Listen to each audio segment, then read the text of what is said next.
बच्चों, एक बार फिर आज की ऑनलाइन कक्षा में आपका स्वागत है। कक्षा 9 के लिए एक्सरसाइज 10.3 वृत्त से संबंधित जो समस्याएं हैं उसको आज हम करेंगे। वृत्तों के कई जोड़े खींचिए। प्रत्येक जोड़े में कितने उभयनिष्ठ बिंदु हैं? उभयनिष्ठ मतलब साझे बिंदु हैं, कॉमन है। साझे बिंदुओं की अधिकतम संख्या ज्ञात कीजिए। जो उभयनिष्ठ बिंदु है उनकी संख्या ज्ञात करनी है। तो देखिए, हम वृत्त बनाएंगे, किस किस तरह से बन सकते हैं और कितने उसके बिंदु उभयनिष्ठ हो सकते हैं ये देखना है। पहले देखिए, एक वृत्त, ये दूसरा वृत्त। एक और स्थिति देखते हैं, ये एक वृत्त और ये दूसरा वृत्त। और स्थिति क्या हो सकती है? एक वृत्त, दूसरा वृत्त। और स्थिति क्या हो सकती है? एक वृत्त, ये दूसरा वृत्त। और स्थिति क्या हो सकती है? एक वृत्त, ये दूसरा वृत्त। तो देखिए, प्रत्येक जोड़े में कितने बिंदु उभयनिष्ठ हैं। तो ये जोड़ा आपके सामने है, कितने उभयनिष्ठ बिंदु हैं? उभयनिष्ठ बिंदु कितने हैं? एक भी नहीं है, जीरो है। कितने हैं? जीरो। यहां देखिए कितने उभयनिष्ठ बिंदु है? एक। कहां टच कर रहा है? पी के ऊपर। उभयनिष्ठ बिंदु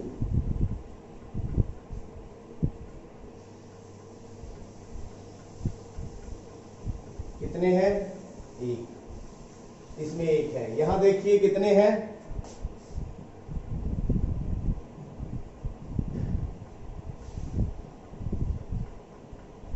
कौन कौन से है? मान लीजिए यहां पर ए और बी। कितने हैं? दो। कितने हैं? दो। यहां कितने हैं? यहां भी दो है। पी क्यों नाम दे देता हूं, यहां और यहां।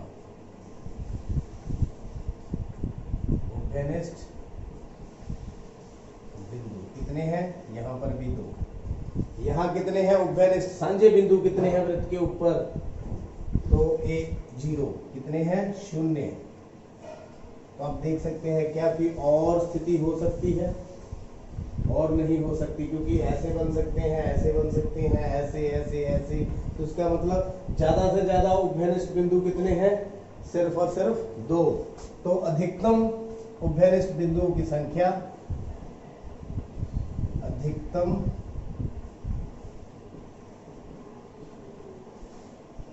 उभयनिष्ठ बिंदुओं की संख्या बराबर में 0, 2 उत्तर। उम्मीद करता हूं ये सम आप अच्छी तरह से समझ चुके हैं। सेकंड सम देखते हैं। मान लीजिए आपको एक वृत्त दिया है, एक रचना इसके केंद्र को ज्ञात करने के लिए दीजिए। तो किस प्रकार देखेंगे? ये देखिए, एक वृत्त दिया हुआ है। सबसे पहले हम वृत्त खींचेंगे।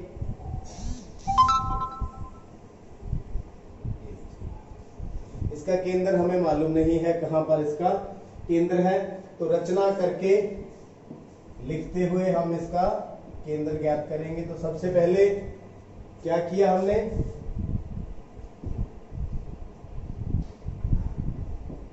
दिए गए अनुसार एक वृत्त खींचा। अब क्या करें? नंबर 2, इसके ऊपर 3 बिंदु ले लें। 1, 2, 3। 1, 2, 3 और उनको मिला दें। वृत्त पर 3 बिंदु ए, बी तथा सी लें और ए को बी से तथा बी को सी से मिलाएं। मिला दिया। उसके बाद क्या करना है, इनके लंब समद्विभाजक खींचने हैं, ए बी का और बी सी का। किस प्रकार खींचेंगे, ए पर प्रकार रखेंगे, हाँ आधे से ज्यादा खोलेंगे, बी पर रखेंगे उतनी ही खोलते हुए उनका हम क्या करेंगे, लंब समद्विभाजक खींचेंगे। इसी प्रकार बी और सी का लंब समद्विभाजक आधे से ज्यादा प्रकार खोलते हुए बी पर रखकर, फिर आधे से ज्यादा खोलते हुए सी पर रखकर, और ये लंब समद्विभाजक यहां मिलेगा वो वृत्त का केंद्र ही होगा। ये हम प्रमेय भी कर चुके हैं, कौन सी प्रमेय थी उस पर भी बात करते हैं। तो ए बी तथा बी सी का लंब समद्विभाजक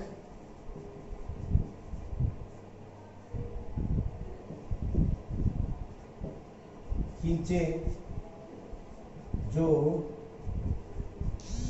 बिंदु O पर प्रतिच्छेद करेंगे। ये देखिए लंब समद्विभाजक कहां पर, O पर। तो देखिए हमने पीछे एक प्रमेय की थी कि 3 अंशरेखी बिंदुओं से केवल और केवल एक वृत्त जाता है। तो हमने ऐसे रचना के द्वारा ये बिंदु हमने सिद्ध किया था, ये इसका केंद्र है और तीनों में से ये वृत्त जाता है। इसका मतलब O क्या है, वृत्त का केंद्र है। तो प्रतिच्छेद बिंदु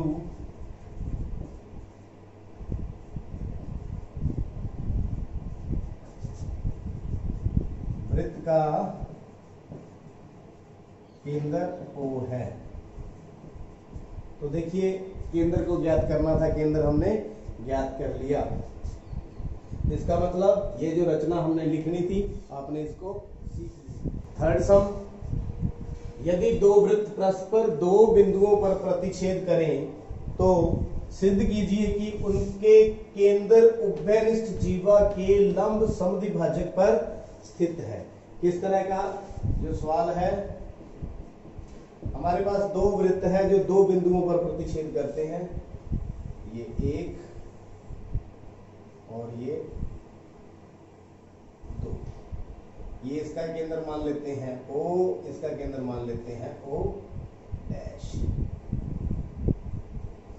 सिद्ध कीजिए कि उनके केंद्र उभयनिष्ठ जीवा, उभयनिष्ठ जीवा कौन सी हुई, इसको नाम दे देते हैं ए के लंब समद्विभाजक पर स्थित है। ये लंब समद्विभाजक है, इसके ऊपर ये स्थित है। तो किस प्रकार करेंगे, दिया है सिद्ध करना, दिया क्या है,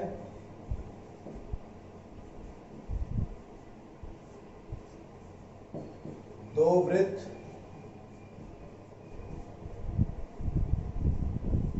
जिनके केंद्र O तथा O डैश है तथा AB उभयनिष्ठ जीवा।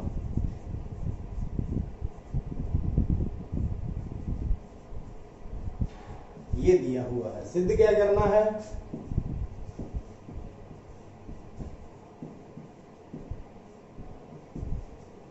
उभयनिष्ठ जीवा के लंब समद्विभाजक पर स्थित है। लंब समद्विभाजक का मतलब ये हमने 90-90 के सिद्ध करने हैं, यानी कि O यहां M ले लेता हूं, OM लंब AB तथा क्या करना है, AM बराबर MB। ये दो बातें हमें सिद्ध करनी है, एक तो लंब के ऊपर और एक दोनों को समद्विभाजित करती है। आइए इसका हल करते हैं। सबसे पहले हम क्या करेंगे, ये दो त्रिभुज लेंगे, ए ओ ओ डैश, त्रिभुज ए ओ ओ डैश तथा B O O dash, B O O dash. इनको हम सर्वांग सम सिद्ध करेंगे, बिल्कुल आसान है।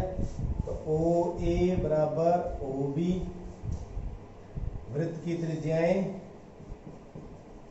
वृत्त की त्रिज्याएं, इस वृत्त की त्रिज्याएं हैं दोनों। इसी तरह से ओ O dash O O dash hypotenuse. तीसरा O dash A O dash B, O dash B. तो देखिए ये भी क्या है, वृत्त की त्रिज्याएं, वृत्त की त्रिज्याएं। तो कौन सा नियम लग गया, भुजा भुजा भुजा नियम द्वारा त्रिभुज ए ओ डैश सर्वांग सम है त्रिभुज बी ओ डैश। तो दोनों सर्वांग सम होगी। अब यहां से हम कुछ सीपीसीटी सर्वांग सम त्रिभुजों के सर्वांग सम भाग लेंगे। ये ले लेते हैं ए ओ एम या यू कहें ए O dash, A O dash किसके बराबर है, बात एक ही है दोनों को, बी ओ एम या यू कहें B O dash, B O dash. इसको क्या लिखेंगे, सी पी सी टी सर्वांग सम त्रिभुजों के सर्वांग सम भाग, यानी कि ये दोनं कोण बराबर हो गए, बराबर ले लिए यहां से। अब आगे बढ़ेंगे लंब समद्विभाजक सिद्ध करने के लिए कौन सी ट्रायंगल लें, O A M O B M. अब त्रिभुज ओ ए एम तथा ओ बी एम में अब इन दोनों को सर्वांग सम सिद्ध करेंगे। ये ऊपर वाली, ये वाली और इसी के साथ ये नीचे वाली। तो देखिए सबसे पहले यहाँ पर क्या क्या हमें दिया हुआ है, ये दोनों क्या है, त्रिज्याएं हैं, ये साझा है, ये अभी हमने प्रूव किया है। तो ओ ए बराबर ओ बी वृत्त की त्रिज्याएं। दूसरा ये भी प्रूव किया है, ए ओ एम बराबर में बी ओ एम, उपरोक्त सिद्ध।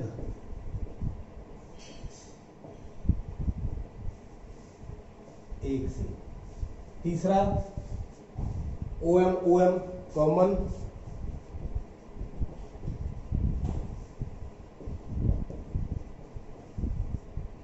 तो दोनों त्रिभुज क्या होगी, एस ए एस नियम के द्वारा भुजा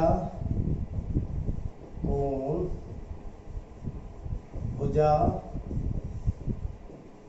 नियम द्वारा त्रिभुज ओ ए एम सर्वांग सम है त्रिभुज ओ बी एम। अब ये देखिए सर्वांग सम सिद्ध होगी।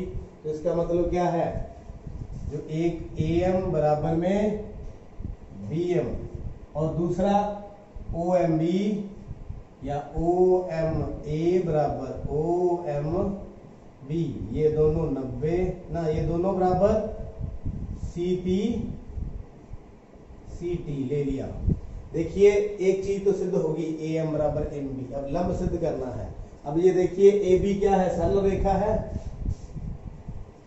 ए बी सरल रेखा है। तो O M A plus O M B दोनों का योग 180 रैखिक युग्म, रैखिक युग्म। ये देखिए रैखिक युग्म ओ एम ए और ओ एम बी, तो ये दोनों का जोड़ 180 है, दोनों बराबर भी हैं, इसको नंबर 2 दे दूं। तो O M A plus O M B की जगह ओ एम ए लिख दिया, 180 double of O M A बराबर में 180। तो जो कोण है ओ एम ए वो कितना आ गया, 180 बटा में 2 कितना आ गया, 90। तो यही हमने सिद्ध करना था कि जो ओ एम है वो ए बी ऊपर लंब है। तो ओ एम लंब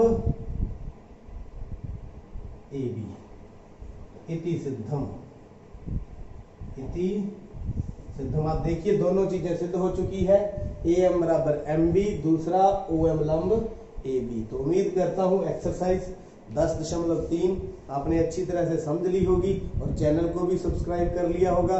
आपका बहुत बहुत धन्यवाद।